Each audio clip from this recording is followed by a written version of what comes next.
میں ماں باپ کی اکلوتی اولاد تھی۔ میرے ہونے کے بعد کچھ پیچیدگیوں اور مسائل کی وجہ سے میری ماں دوبارہ ماں نہ بن سکی۔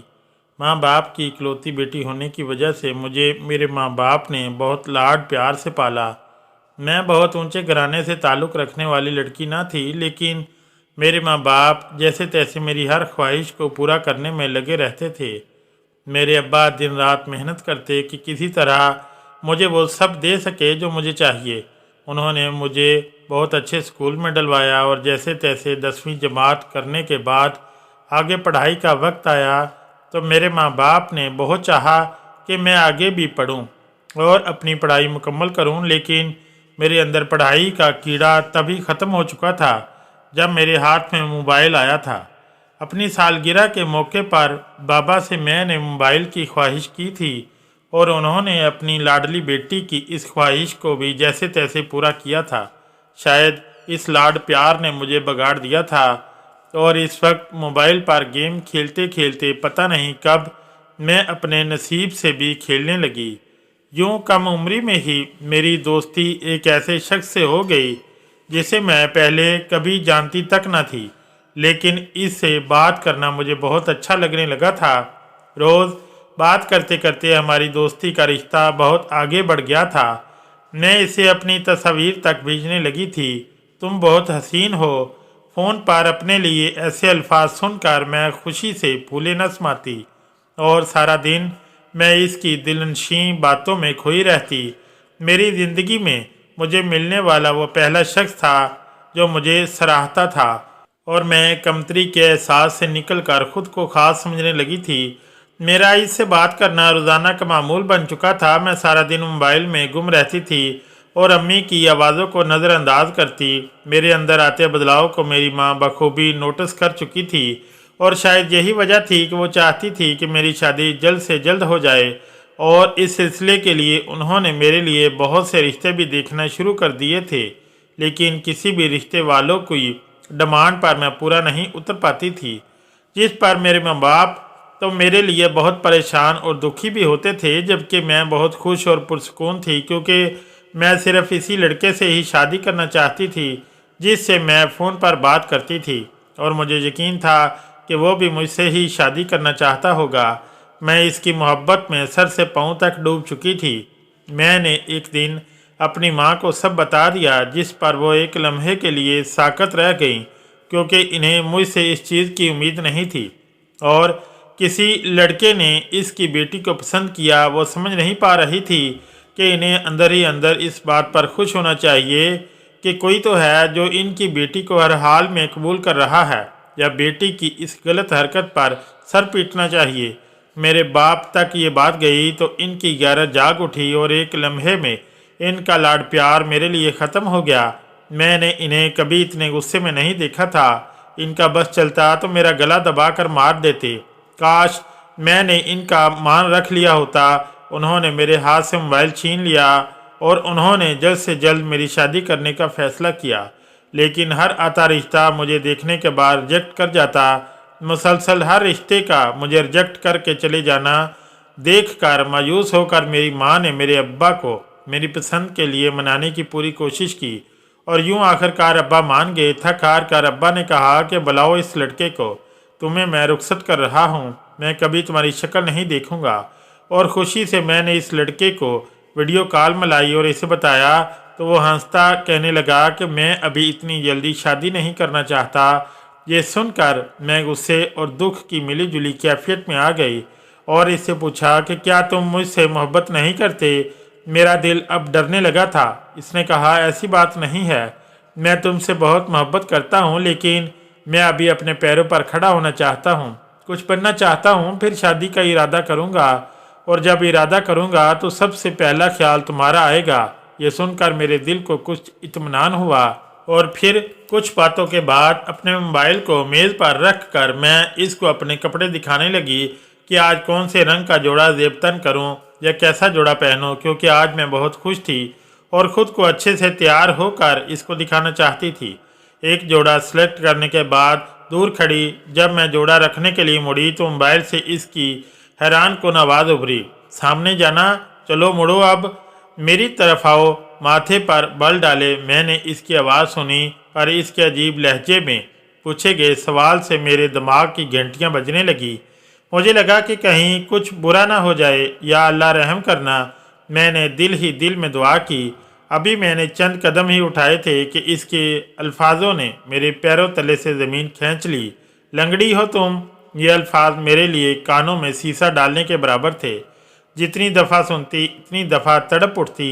मैं बहुत छोटी थी तब मैं तहमत बांधे लगी थी कि इसने कहा कि सिर्फ हाँ या ना में दो टोक जवाब दो, पर मेरा जवाब सुनते ही फ़ौरन इसने फ़ोन बंद कर दिया। मैंने काफ़ी दफ़ा इसे कॉल की, पर इसने फ़ोन रिसीव नहीं किया। मेरे दिल में अजीब वसवसे पैदा होने लगे, लेकिन मैं फिर भी खुद को और अपने दिल को तसल्लियाँ देती रही और अगली सुबह का इंतज़ार करने लगी। अगली सुबह उठते साथ ही मैंने इसको कॉल मिलाई। रिंगटोन बजती रही, लेकिन किसी ने फ़ोन रिसीव नहीं किया। मुसलसल कॉल मिलाने पर भी जवाब मसूल नहीं हुआ। कुछ दिन इसके फ़ोन के इंतज़ार के बाद मैंने धड़कते दिल से अम्मी के नंबर से इसके नंबर पर कॉल मिलाई, तो कुछ देर में फ़ोन रिसीव हो गया। हेलो। काफ़ी दिन बाद इसकी आवाज़ सुनते ही मेरी आंखों में नमी आ गई। हेलो फरियाद, मैं शाइस्ता। और मेरी आवाज़ सुनते ही इसने फ़ोन बंद कर दिया, और फिर मुसलसल फ़ोन करने पर इसका फ़ोन बंद मिलने लगा। इसने अम्मी वाले नंबर को भी ब्लॉक कर दिया था। ये मेरे लिए बहुत अजियत की बात थी। मेरी मोहब्बत मंजिल पर पहुंचने से पहले ही दम तोड़ गई थी। मैं इस अजियत पर काफ़ी दिन आंसू बहाती रही। मैं छोटी सी थी जब स्कूल जाते हुए एक हादसे में मेरी टांग की हड्डी टूट गई। काफ़ी दिन मेरा इलाज चलता रहा, लेकिन जब चलने के काबिल हुई तो इस वक्त मुझ पर यह आश्कार हुआ कि मैं आम बच्चों की तरह बिल्कुल ठीक नहीं चल सकती थी। इस वक्त से अब तक मेरा इसमें कोई कसूर नहीं था, फिर भी मैं खुद का मजाक बनने और रिजेक्शन मिलने की सूरत में ऐसी गलती की सज़ा काटती रही जो मैंने कभी की ही नहीं थी। अब तक मेरी सिर्फ यही गलती थी कि मैं इस शख्स को अपनी इस महरूमी, अपनी लंगड़ी होने वाली बात नहीं बता सकी थी। इससे बात करते हुए मैं इर्द गिर्द से बल्कि हर चीज़ से लापरवाह हो जाती थी। इसके मुंह से अपने लिए तारीफ़ें सुनकर मुझे लगने लगा था कि इस चीज़ से इसको कोई फ़र्क नहीं पड़ेगा, पर जिस तरह हर चमकती चीज़ सोना नहीं होती, बिल्कुल इसी तरह खुशफहमियाँ भी कभी हकीकत नहीं होती और ना ही असल खुशी दे सकती हैं। माँ ने जब मुझे इसके आने का पूछा कि वो कब रिश्ता लेकर आएगा, तो मैं फूट फूट कर रो दी, और मेरी माँ भी मेरे नसीब पर रो पड़ी। मोहब्बत में ऐसी चोट खाई थी कि मैं बिलबिला कर रह गई। बेटियों के लाड उठाने वाले माँ बाप, इनको हर चीज़ इनके पसंद से खरीद कर देने वाले माँ बाप, बस बेटियों को इनके पसंद के अच्छे नसीब नहीं दे सकते। ज़िंदगी का पहिया सांसें चलने तक कभी रुकता नहीं, और मेरी ज़िंदगी भी किसी के जाने से रुकी नहीं थी। कच्ची उम्र की नादानी का रोग लिए और महरूमी का एहसास लिए मैं उदासी का मुजस्मा बनी ज़िंदगी का सफ़र काटने लगी थी। दूसरी तरफ मेरी माँ ने मेरे लिए फिर से रिश्ते ढूंढने शुरू कर दिए। इस बार रिश्ते वाली आंटी मेरे लिए 20 साल बड़े एक बूढ़े शख्स का रिश्ता लाई, और उन्होंने मेरे लंगड़े होने पर भी कोई एतराज़ ना किया। लेकिन मेरी शादी से पहले ही अब्बा एक हादसे में दुनिया छोड़ गए। ये मेरे लिए किसी क़यामत से कम नहीं था, और अब्बा के मरने के 10 दिन बाद अम्मा भी इनकी जुदाई बर्दाश्त न करते हुए दुनिया से चली गई। अब मैं अकेली रह गई थी। मेरे पास सिवाय दुखों के और कुछ न था। मैं पत्थर हो चुकी थी।